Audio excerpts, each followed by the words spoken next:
pour témoigner, hein, d'abord. Donc, je n'ai pas fait d'études, etc. C'est vrai que j'ai eu un parcours qui m'a permis, par le plus grand des hasards, de vivre ces différentes situations et d'essayer d'en tirer quelque chose.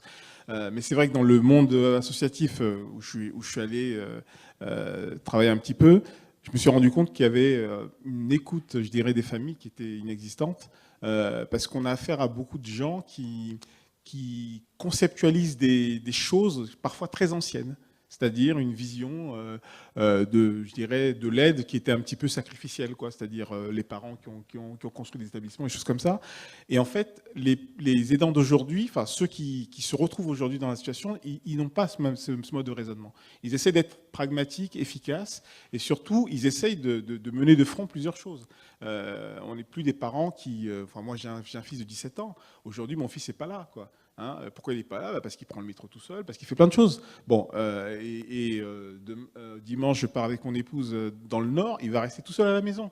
Et pourtant, on aurait pu... Enfin, je veux dire, si j'avais dit à quelqu'un que mon jeune fils trisomique de 17 ans, il reste à la maison tout seul et il se débrouille, on m'aurait dit, mais t'es fou, quoi. Donc, je pense que comment dire, il faut aussi donner crédit au fait que on a vraiment une nouvelle génération de gens qui pensent complètement différemment. Le droit français reste encore corseté par, je dirais, une espèce de tradition de texte. Et en fait, on a d'un côté les textes et puis de l'autre côté, il y a la vraie vie. Et on se rend compte que lorsque les gens ils n'arrivent pas à croiser les textes, ils se débrouillent autrement, ils font autre chose.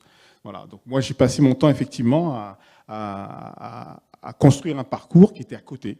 Hein, c'est-à-dire qu'on a pris des décisions qui n'étaient pas en phase avec le médico-social ou autre, mais je suis bien content que mon fils soit en IM Pro. Vous voyez, hein, donc je pense qu'il faut aussi, voilà, il faut intégrer les deux démarches.